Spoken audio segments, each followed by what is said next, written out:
Kalau kita dalam keadaan pilek berat dan sering menarik ingus dari hidup, bagaimana cara kita mengkondisikan jika sholat berjamaah agar tak mengganggu jamaah sebelah? Waktu berwudu, antum naikkan air itu ke hidung sampai keluar semua dahak-dahak. Selama ini kan hanya sedikit aja, naikkan dia sampai ke atas, maka semua dahak-dahak itu keluar, insya Allah bertahan sampai dalam sholat. Coba, sakit bosan, iyalah, tarikan kori-kori itu gimana suaranya supaya bersih gitu. Naik ke atas, nanti keluar dahak, itu bertahan. Itu cara yang pertama. Yang kedua, siapkan tisu di sini. Jadi seandainya, bolehkah antum melap? Boleh, kenapa? Darurat. Yang tak boleh itu tidak ada darurat, karena ini harakah ajnabiyah, gerakan yang bukan gerakan sholat. Tapi kalau darurat, maka boleh. Jangan antum biarkan meleleh-leleh. Kencang pula kipas angin, kawan di sebelah, ayo kata kawan. Jadi Islam ini bukan agama robot.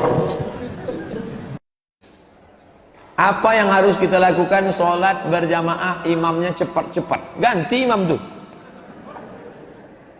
Karena semua sholat jamaah itu rusak dia buat. Irji' ila sholatika fa innaka lam tusalli, ulangi sholatmu karena sholatmu tak sah. Irji' ila sholatika fa innaka lam tusalli, ulangi sholatmu karena sholatmu tak sah. Irji' ila sholatika fa innaka lam tusalli. 3 kali disuruh Nabi ulang. Hadis sahih tentang orang yang sholatnya tak ada tumaknina. Allahu Akbar, Allahu Akbar, Allah. Kalau kau tegak hatta tatma'inna qa'iman, ada tumaknina. Kalau kau ruku' hatta tatma'inna raki'an. Kalau kau sujud hatta tatma'inna sajidan, mesti ada tumaknina. Duduk bersama, bahas tentang imam. Pak Imam, kamu pilih 2, referendum. Perbaiki tumakninahmu atau kami ganti imam baru. Yang mengatakan sholat berjamaah di masjid sunnat muakkad, mazhab Maliki. Yang mengatakan sholat di masjid fardu kifayah, mazhab Syafi'i. Yang mengatakan di masjid sholat fardu ain, mazhab Hambali. Makkah, Madinah, Saudi Arabia, mazhabnya Hambali. Itulah mengapa datang baladiyah, polis, haji, haji, roh, haji, haji. Sebab mereka bermazhab Hambali. Mazhab Syafi'i fardu kifayah. Bila ada muazzin, ada imam, berdua saja mereka, maka gugurlah kewajiban di persekitaran masjid. Itulah mengapa di kampung-kampung orang Melayu bermazhab Syafi'i tak ramai di masjid. Dah ada dah, cukup lah tu. Salahkah Imam Syafi'i? Tidak. Kerana Imam Syafi'i ada 2 qaul, qaul qadim, qaul jadid. Semasa dia di Baghdad, Iraq, qaul qadim. Pindah ke Kahirah, Mesir, qaul jadid. Andai Imam Syafi'i hidup sekarang, menengok orang tak berjamaah, mungkin dia akan berubah pada qaul yang baru. Zaman Imam Syafi'i, masjid kecil, orang ramai merata-rata sampai melimpah keluar masjid. Macam di Kuching inilah berjamaah. Coba tengok sampai keluar masjid. Maka kata Imam Syafi'i, kita yang di masjid ini saja cukup, bagi yang tak mampu di luar, sudahlah. Begitu keadaannya. Tapi sekarang masjid besar, jamaah tak ada. Maka andai Imam Syafi'i menengok, maka pasti berubah ijtihad dia. Oleh sebab itu, untuk saat ini, maka pendapat mazhab Hambali ini lebih mendekati kepada hadis-hadis Nabi. Karena Nabi selepas sembahyang, Nabi tengok satu-satu, Nabi tanya, asyahidun fulan, asyahidun fulan, asyahidun fulan, mana si fulan, mana si fulan, mengapa tak datang sembahyang berjamaah? Layan tahiyyadna, mereka yang tak datang ke masjid berjamaah, la uharriqanna alaihim buyutahum, bila mereka tak datang, aku akan bakar rumah mereka, kata Nabi. Anda hidup Nabi sekarang, banyak rumah terbakar sebab tak sembahyang berjamaah. Wa idza kunta fihim, bila engkau ada bersama mereka, fa aqamta lahumus shalah, engkau tetap salat berjamaah. Ayat ini turun saat perang.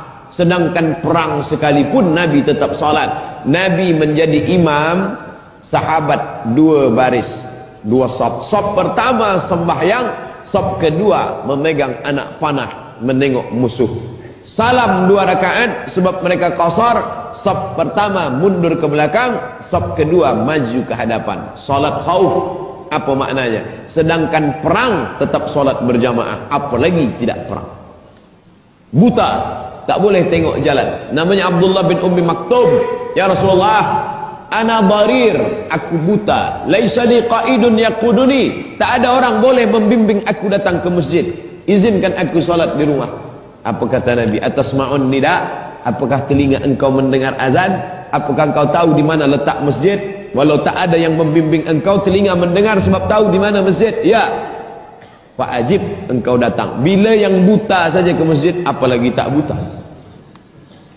Maka sekali lagi, mukhlisina lahuddin, nak tengok-tengok mazhab atau kerana Allah SWT, maka datanglah ke masjid solat berjamaah.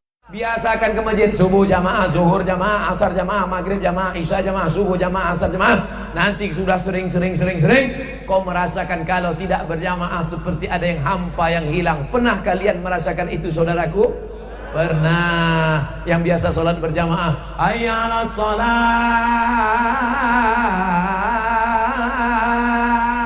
langsung segera. Kenapa? Hatinya sudah tergantung di masjid. Sentuhlah dia tepat di hatinya, dia akan jadi milikmu untuk selamanya. Makanya anak-anak muda ini dari muda sudah ke masjid. Tapi ada sebagian yang hatinya tidak tersentuh. Hayya shalah, kalian aja duluan lah, kelepak balak 6. Orang yang masih main gaple ketika azan, itulah nanti yang sakratul mautnya menggeleng. La ilaha illallah. Misal, sholat di rumah dengan di masjid beda keutamaannya. Masjid melahirkan pahala 25 kali dibandingkan tempat biasa. Jadi kalau bapak misalnya, maaf, tetangga masjid memilih sholat di rumah, itu sudah kehilangan 25 kebaikan. 25 itu kata Nabi, jarak 1 ke 2, 2 ke 3, 3 ke 4, masing-masing 500 tahun. Di 1 ke 2 500 tahun, 2 ke 3 500 tahun, 3 ke 4 500 tahun, sampai ke 25. Jadi antum sangat lugi luar biasa kalau jadi tetangga masjid, tinggal beberapa langkah, tapi memilih untuk sholat di rumah atau di tempat biasa. Ayo berangkat ke masjid. Saking sayangnya kepada kita Allah, sampai langsung masjidnya ditetapkan di samping rumahnya.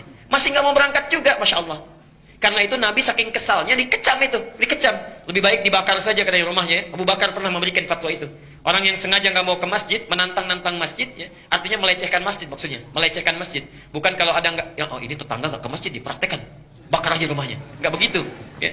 Dilihat dulu ini orang yang melecehkan masjid, menganggap masjid tidak ada nilainya, ya. Kemudian memilih sholat di rumahnya walaupun dekat dengan masjid. Sholat itu sebab diampuni dan diterimanya sholat itu adalah sholat jamaah. Di dalam sholat jamaah itu ada rahasia yang tersembunyi yang sangat besar. Kenapa? Li'anna Rabbana yandur ilal imam. Kalau ada sholat berjamaah, Allahu Akbar, pusat perhatiannya Allah itu kepada si imam. Jika imam itu sholatnya bagus, maka apa? Maka Allah mengampuni jeleknya sholatnya makmum. Karena sebab imam, semua yang hadir di masjid diangkat oleh Allah, diterima dan diampuni daripada kejelekan sholatnya makmum gara-gara si imam. Si imam gak husu, si imam gak husu, yang husu makmum. Maka apa? Di depannya imam. Maka gara-gara si makmum, sholatnya imam diampuni, sholatnya makmum diterima gara-gara satu makmum. Gak ada yang husu, la imam wala makmum. Maka apa?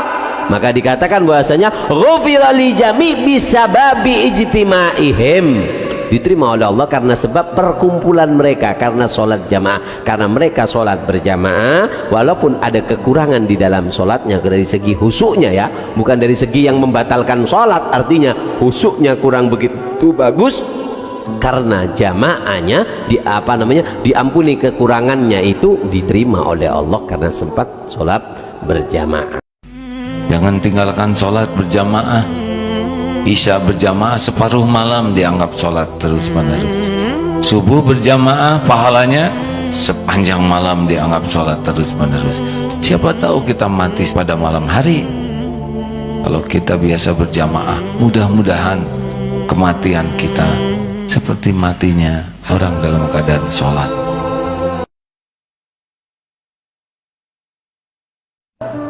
Sholat itu sebab diampuni dan diterimanya sholat itu adalah sholat jamaah. Di dalam sholat jamaah itu ada rahasia yang tersembunyi yang sangat besar. Kenapa? Li'anna rabbana yandur ilal imam. Kalau ada sholat berjamaah, Allahu Akbar, pusat perhatiannya Allah itu kepada si imam. Jika imam itu sholatnya bagus, maka apa? Maka Allah mengampuni jeleknya sholatnya makmum.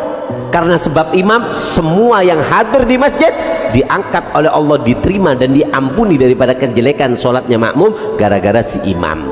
Si imam gak husu, si imam gak husu, yang husu makmum. Maka apa? Di depannya imam. Maka gara-gara si makmum, sholatnya imam diampuni, sholatnya makmum diterima gara-gara satu makmum. Gak ada yang husu, la imam wala makmum. Maka apa?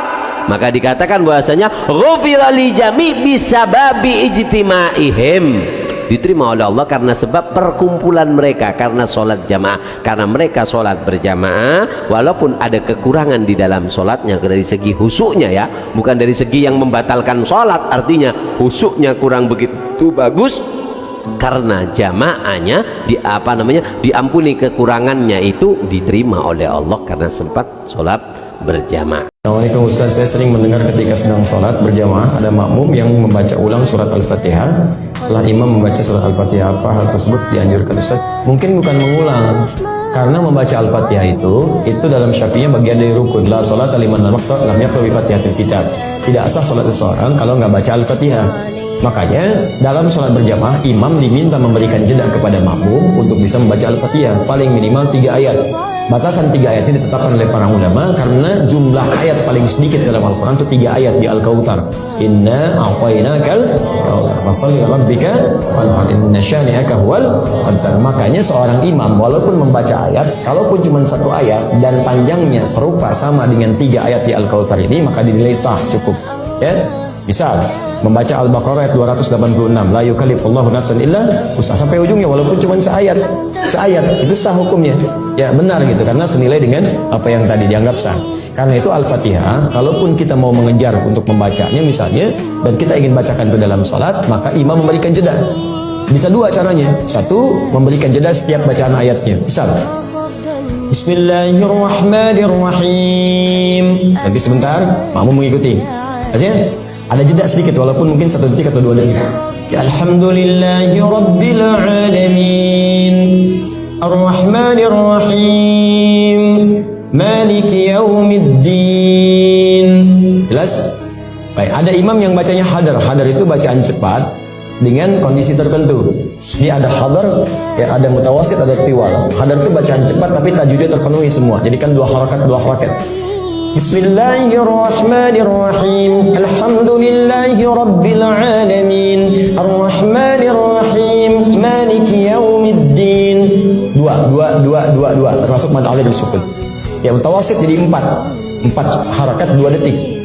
Bismillahirrahmanirrahim Alhamdulillahi Rabbil Alamin Ar-Rahmanir-Rahim. Kemudian tiwal itu 3 detik, 6 harakat. Alhamdulillahi Rabbil Alamin Ar-Rahmanir-Rahim Maliki Yaumiddin. Bisa 6. Tapi setiap jedanya diberikan jeda 1-2 detik supaya makmum bisa mengikuti itu sampai waladhdallin. Jelas? Nah, ada imam yang baca hadar kadang menyatukan, ya, ayat 1, kedua, ketiga, keempat bacanya wisal, nyambung. Ya, misal Bismillahirrahmanirrahim Alhamdulillahi Rabbil Alamin Ar-Rahmanir-Rahim Maliki Yaumiddin. Sampai waladhdallin. Maka setelah waladhdallin dia berikan jeda. Ghairil maghdubi alaihim waladdallin.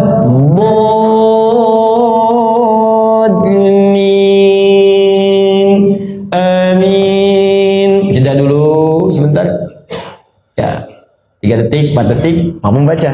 Ketika diduga sudah sampai Ar-Rahman Ar-Rahim 3 ayat, baru masuk surah Yasin.